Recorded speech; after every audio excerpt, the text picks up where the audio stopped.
অসম চৰকাৰৰ সন্মানীয় শিক্ষামন্ত্ৰী ডক্টৰ ৰণোজ পেগু ডাঙৰীয়া, আমাৰ বিভাগৰ সচিব চৌধুৰী ডাঙৰীয়া, আসাম ছেকেণ্ডাৰী স্কুল এডুকেশ্যন বৰ্ডৰ চেয়াৰমেন শ্ৰী R.C. জৈন ডাঙৰীয়া, ডাইৰেক্টৰ ছেকেণ্ডাৰী এডুকেশ্যন শ্ৰীমতী মমতা হোজাই ডাঙৰীয়ানী, উপস্থিত বিভিন্ন প্ৰাদেশিকিত আৰু অপ্ৰাদেশিকিত মহাবিদ্যালয় বিদ্যালয়সমূহৰ শিক্ষক বা আন সংলগ্ন কৰ্মচাৰীসকলৰ সংগঠনসমূহ আৰু উপস্থিত সুধীবৃন্দ, বিগত বিধানসভাত আমি ৰাজ্য চৰকাৰে প্ৰাদেশিকিত বা আমাৰ যি Assam education provincialisation of service of teachers and reorganisation of educational institute সংশোধনী বিধেয়কখন আমি পাৰিত কৰিছিলোঁ আৰু অসমৰ ৰাজ্যপাল মহোদয়ৰ অনুমোদনৰ পিছত ইয়াক যোৱা 30 ডিচেম্বৰ 2025 তাৰিখে আমি চৰকাৰী গেজেটত নটিফাই কৰিছিলোঁ। প্ৰাদেশিকৰণৰ গোটেই প্ৰক্ৰিয়াটোৰ ক্ষেত্ৰত এইটো আমাৰ এক প্ৰকাৰ তৃতীয় পদক্ষেপ বুলি আমি ক'ব লাগিব। 2011 চনত মই শিক্ষামন্ত্ৰী থকা সময়ত অসমত ভেঞ্চাৰ স্কুল আৰু কলেজসমূহক প্ৰাদেশিকৰণৰ এটা প্ৰচেষ্টা চলোৱা হৈছিল আৰু তাৰ আলম লৈ আমি প্ৰাথমিক বিদ্যালয়ত 21,957 গৰাকী, মাধ্যমিক বিদ্যালয়ত 14,034 গৰাকী আৰু মহাবিদ্যালয়ত 3,180 গৰাকী শিক্ষক কৰ্মচাৰী চাকৰি আমি প্ৰাদেশিকৰণ কৰিছিলোঁ। 2017 চনৰ আইনৰ সুবিধা লৈ আমি প্ৰাথমিক বিদ্যালয়ত 9,895, মাধ্যমিক পৰ্যায়ত 5,345 আৰু কলেজত আমি 1,746 গৰাকী শিক্ষক শিক্ষয়িত্ৰী আৰু অধ্যাপক অধ্যাপিকাৰ চাকৰি আমি প্ৰাদেশিকৰণ কৰিছিলোঁ। অৰ্থাৎ 2011 চনৰ আইনৰ পৰৱৰ্তী সময়ত 57,057 গৰাকী শিক্ষক কৰ্মচাৰী চাকৰি ৰাজ্য চৰকাৰে প্ৰাদেশিকৰণ কৰিবলৈ সক্ষম হৈছে। এইবাৰ এই আইনখনৰ তৃতীয় সংস্কৰণ আমি এটা লৈ আহিছোঁ আৰু যাক আমি 2025 চনৰ সংশোধনী আইন বুলি আমি অভিহিত কৰিছোঁ। 2011 চনত যেতিয়া আমি বিদ্যালয়সমূহ প্ৰাদেশিকিত কৰিছিলোঁ, তেতিয়া আমি অসমৰ শিক্ষক সমাজক দুটা অনুৰোধ কৰিছিলোঁ যে এটা, আজিৰ পৰা প্ৰাদেশিকৰণৰ সমস্যাটো আমি সমাধান কৰিব বিচাৰিছোঁ, ইয়াক আপোনালোকে আৰু জটিল নকৰিব। দ্বিতীয়তে, 2006 চনৰ পিছত স্থাপন হোৱা শিক্ষানুষ্ঠানক আমি প্ৰাদেশিকৰণ নকৰোঁ। কিন্তু আমাৰ প্ৰত্যেকবাৰে আমাৰ লক্ষ্য আছিলে যে 2006 চনৰ আগত প্ৰতিষ্ঠা হোৱা শিক্ষানুষ্ঠানসমূহক আমি প্ৰাদেশিকীকৰণ কৰিব বিচাৰোঁ আৰু আমি এইবাৰ 2025 চনৰ আইনত আমি এটা কথাই লিখিছোঁ যে আমাক কিবা এখন প্ৰমাণ দিয়ক চৰকাৰী দলিলেদি যে আপোনালোক 2006 চনৰ আগত বিদ্যালয়খন প্ৰতিষ্ঠা হৈছিল। যিসকলে যিকোনো এখন চৰকাৰী দলিল দিব পাৰিব, ইউনিভাৰ্চিটিৰ পাৰ্মিশ্যন, ইউনিভাৰ্চিটি ৰিকগনাইজেশ্যন, পৰীক্ষাত বহা বা ইভেন কৰসপন্ডেন্স যে আমি ডিএসচিক আমি ৰিকগনাইজেশ্যনৰ কাৰণে লিখিছিলোঁ, ইউনিভাৰ্চিটিক লিখিছিলোঁ, আৰু সেই কৰসপন্ডেন্সৰ যদি চৰকাৰী উত্তৰ আছে, অৰ্থাৎ আমি বিবেচনা কৰিছোঁ, ইনস্পেকশ্যন কৰিছোঁ, যি ডকুমেণ্ট নহওক কিয় আমি 2006 চনৰ আগৰ শিক্ষানুষ্ঠানসমূহ আমি প্ৰাদেশিকৃত কৰিব বিচাৰিছোঁ। ইয়াৰ পিছত এটা কথা আমি সকলোৱে সদায় মনত ৰখা উচিত যে আমাৰ কলেজসমূহত, ভেঞ্চাৰ কলেজসমূহত কিছুমান অবাঞ্ছিত ডিপাৰ্টমেণ্ট খোলা হয়। চৰকাৰী কলেজতে, কটন কলেজতে সেই ডিপাৰ্টমেণ্টটো নাথাকে, কিন্তু প্ৰাদেশিক ভেঞ্চাৰ কলেজ স্কুলত সেই ডিপাৰ্টমেণ্টটো থাকে। ষ্টুডেণ্ট নাথাকে, ডিপাৰ্টমেণ্ট থাকে, আৰু এই ডিপাৰ্টমেণ্টবিলাক প্ৰয়োজনো নাই আজিৰ সময়ত। মই আজিও সাইকোলজিটো বুজি নাপাওঁ যে এই ডিপাৰ্টমেণ্টবিলাক ভেঞ্চাৰ কলেজত কিয় খোলে। এফালে আমি কওঁ যে আমাৰ টকা নাই, পইচা নাই, দৰমহা দিব নোৱাৰোঁ, আনফালে আমি অবাঞ্ছিত ডিপাৰ্টমেণ্ট কিছুমান খোলোঁ। আৰু 11 চনতে আমি জনাৰ পিছতো যে প্ৰত্যেক ডিপাৰ্টমেণ্টত আমি 3জন বা 4জন প্ৰফেচাৰ ল'ম, মই আজিও বুজি নাপাওঁ যে অধ্যক্ষজনে 5জন, 6জন, 7জন কিয় নিযুক্তি দিয়ে। এই প্ৰক্ৰিয়াটোত এটা কথা স্পষ্টভাৱে বুজা যায় যে আমিও সমস্যাটো সমাধান কৰিব নোখোজোঁ। এটা ড্ৰপ টিচাৰ এছ'চিয়েশ্যন হওক, এটা ফ'ৰ্থ টিচাৰ এছ'চিয়েশ্যন হওক, এটা ফিফথ টিচাৰ এছ'চিয়েশ্যন হওক, আৰু এই এছ'চিয়েশ্যনবিলাকৰ জৰিয়তে টকা সংগ্ৰহ কৰাৰ এটা সুচল পথ খুলি লোৱা যিটো ব্যৱস্থা, এই ব্যৱস্থাটো আমি কেতিয়াও প্ৰেৰণা দিব নোৱাৰোঁ। সেইকাৰণে আমাৰ কথা হ'ল যে যদি কটন কলেজৰ হিষ্ট্ৰী ডিপাৰ্টমেণ্টত 4জন প্ৰবক্তা আছে, ভেঞ্চাৰ কলেজত 6জন কেনেকৈ থাকিব পাৰে? এটলিষ্ট কটন কলেজতকৈতো আমি বেটাৰ নহয়।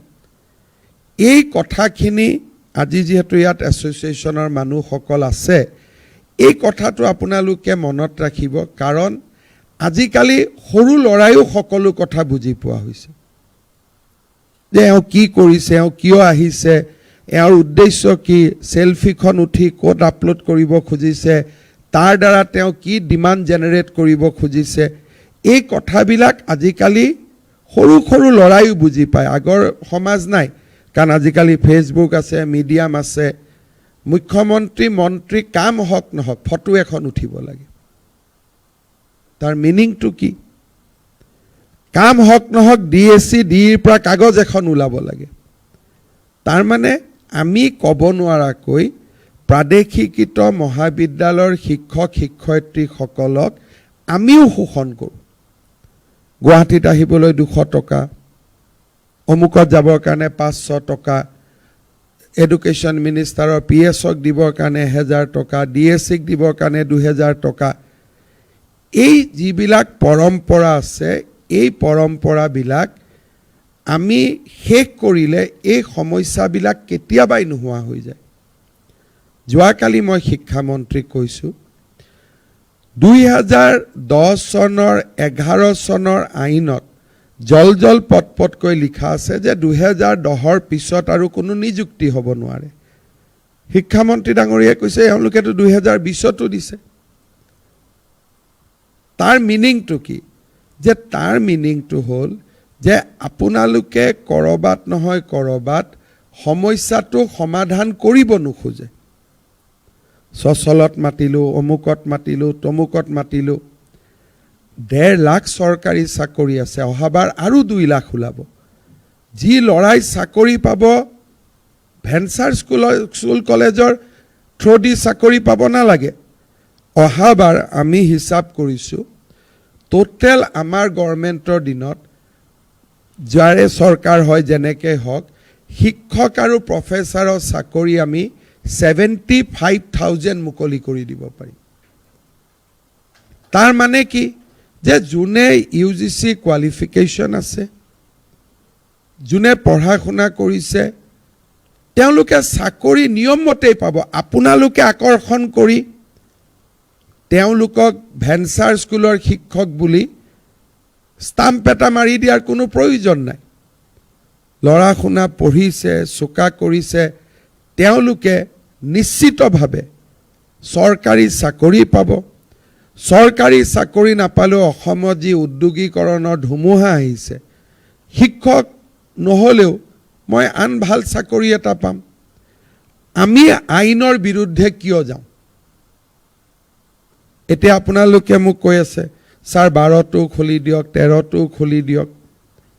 মই খুলি দিলোঁ, কিন্তু গেৰেণ্টি কি 13টো খুলি দিয়াৰ পিছত আপোনালোকে 14-15টো খুলিব নক'ব?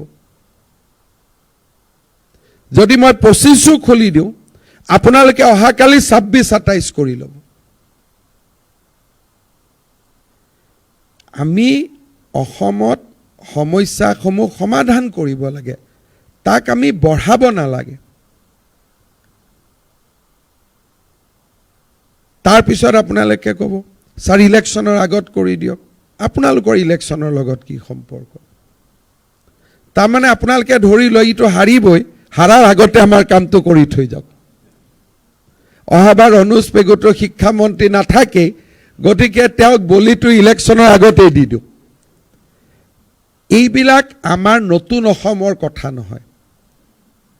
যেতিয়া মই প্ৰথম শিক্ষামন্ত্ৰী হৈছিলোঁ, মোৰ আজিও মনত আছে, প্ৰথম দিনা মই যেতিয়া মিটিঙত গৈছিলোঁ, জয় নাছিলে, জিন্দাবাদ মুৰ্দাবাদ দিছিলে শিক্ষকসকলে। তো মই ক'লোঁ এইবোৰ আজিৰ পৰা নকৰিব। শিক্ষকৰ মৰ্যাদা লৈ থাকিব। পৰিৱৰ্তন হ'ল আজি, কিন্তু কিছুমান মানুহে চৰকাৰখনক ব্যতিব্যস্ত কৰি ৰাখিম বুলি এটা সংকল্প লৈ লয় যে আমি এনেকেই কৰি থাকিম। এই ব্যৱস্থাটো শেষ হ'ব লাগে। চৰকাৰে মানুহক 12ও ৰাখিব পাৰে, 13ও ৰাখিব পাৰে, 14ও কৰিব পাৰে, 15ও কৰিব পাৰে, কিন্তু কালি যে আপোনালোকে 26টো লৈ নাহিব তাৰ গেৰেণ্টিটো কোনে দিব? আপোনালোকে ক'ব আমি দিছোঁ, আপোনালোকৰ চাকৰি প্ৰাদেশিকত হৈ যাব, আপোনালোকৰ পোষ্টত নতুন এজন মানুহ আহি বহি ল'ব। তেওঁ ক'ব ছাৰ এইটোতো আগৰ সংস্থাইহে দিছিলে। কাৰণ 2011তে, জৈন মনত আছে কাৰণে জৈনৰ কথা কৈছোঁ, 11তে মোৰ শিক্ষক সংস্থাৰ লগত এগ্ৰিমেণ্ট হৈ গৈছিল, ছাৰ এইখিনি কৰি দিয়ক আৰু কোনেও নকৰে একো। হয়নে জৈন?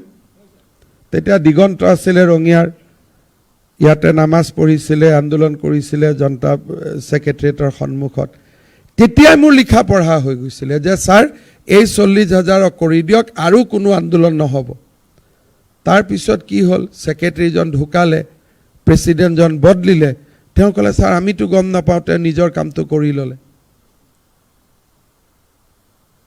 তো এনেকুৱা কৰি থাকিলে আমাৰ ৰাজ্যখন কেতিয়াও ভাল নহ'ব। চৰকাৰ বদলিলে সভাপতি সম্পাদকজন চৰকাৰৰ মতে হয়, মেম্বাৰবিলাক বেলেগ থাকে। আহমেদৰ পৰা সভাপতিজনৰ নাম বৰা হৈ যায়, সম্পাদকৰ নাম শইকীয়া হৈ যায়। আকৌ যদি বেলেগ চৰকাৰ আহে, সভাপতি সম্পাদকজনৰ নাম ইছলাম হুছেইন হৈ যাব। এই যিবিলাক কাম আমি কৰি নিজকেও ব্যস্ত ৰাখোঁ, ভাবোঁ যে আমি সকলোকে এনেকৈ চলাব পাৰিম, এইটো নহয়।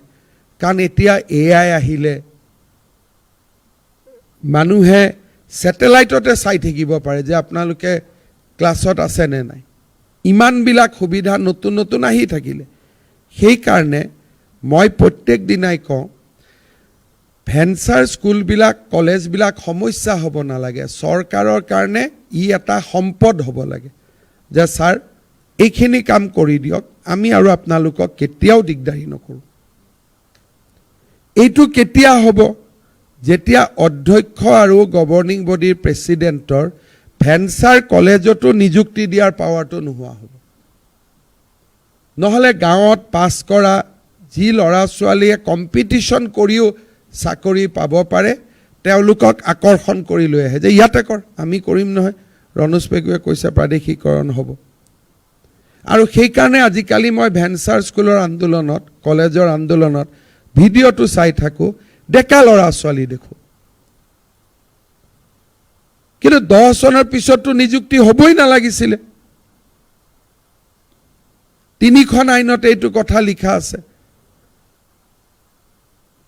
সমস্যাটো কাৰ থাকিব লাগিছিল 10ত সোমোৱা 10ত যদি 30 বছৰত সোমাইছিল 25ত তেওঁলোকৰ 45 বছৰ আমি আৰু 15 বছৰ কৰি দিলোহেঁতেন লেঠাটো মৰি গ'লহেঁতেন কিন্তু আপোনালোকে এটা 25তো নিযুক্তি দিয়া মানুহক আন্দোলনত লৈ আহে এটোতো ঠিক কথা নহয় সেইকাৰণে এইবাৰ আৰু ইলেকশ্যন আপোনালোকে নেখেলে সব কথাত ইলেকশ্যনৰ কথা কৈ নাথাকিব ইলেকশ্যনৰ আগত কৰা কাম বেয়া হয় পিছত কৰা কাম ভাল হয় আৰু গভৰ্ণমেণ্ট আমাৰে হ'ব শিক্ষামন্ত্ৰীৰ অনুজ পেগুৱে হ'ব কোনোবাই বিচাৰক নিবিচাৰক অসমৰ ৰাইজে এইটো সিদ্ধান্ত লৈ থৈ দিছে সেইকাৰণে আপোনালোকে ৰাজনৈতিকৰণ নকৰিব শৈক্ষিক দৃষ্টিৰে সব চাওক যে শিক্ষাৰ ফালৰ পৰা আমাক কি লাগে যে আৰবিক ডিপাৰ্টমেণ্ট এটা লাগে নেকি সংস্কৃত ডিপাৰ্টমেণ্ট এটা আমাক লাগে নেকি নালাগে তাৰ জায়গাত কি লাগে আমাক য'ত চাকৰি আছে ল'ৰা ছোৱালীক পঢ়াই আপোনালোকে য'ত চাকৰিৰ কাৰণে ল'ৰাজনক এটা পজিশ্যনত লৈ যাব পাৰিব কিন্তু য'ত চাকৰিয়ে নাই তাত ল'ৰা ছোৱালী এটা ডিপাৰ্টমেণ্ট খুলিলে পঢ়ালে এজন প্ৰফেচাৰক চৰকাৰে কিমান টকা দৰমহা দিব লাগে 2 লাখ টকা ষ্টুডেণ্ট কিমান আছে 4 জন 3 জন প্ৰফেচাৰ দিলো 6 লাখ ষ্টুডেণ্ট আছে 4 জন তাৰমানে এজন ষ্টুডেণ্টৰ লগত আমি কিমান টকা খৰচ কৰিলোঁ 1,25,000 টকা মাহত আমাৰ অসমখন ইমান ধনী ৰাষ্ট্ৰ হয় জানো আৰু 1,25,000ত যদি 4 জন ল'ৰাক পঢ়াবই লাগে তেওঁক আমি ভেঞ্চাৰ স্কুলত কিয় পঢ়াম 1,25,000 টকা ফিজ দিলে তেওঁক ৰয়েল গ্লোবেলত পঢ়াব পাৰিব আপোনালোকে কথাবিলাক যেতিয়া বুজিব চৰকাৰে ইমিডিয়েটলি বুজিব যেতিয়া আপোনালোকে নুবুজে তেতিয়াও চৰকাৰেও নুবুজা এক্টিং কৰিব লাগে যে এওঁলোকে নুবুজে তেতিয়া আমিও নুবুজো যেতিয়া আপোনালোকে বুজিব আমিও বুজিম আমি বুজিলে আপোনালোকে বুজিব কাৰণ চৰকাৰ আৰু ৰাইজটো বেলেগ নহয় চৰকাৰ আৰু ৰাইজ একেই ইয়াততো দুটা পাৰ্থক্য নাই সেইটো কাৰণে এইবাৰ যিটো পৰ্টেলত সোমাব তাক ফাইনেল হিচাপে সোমাই দিও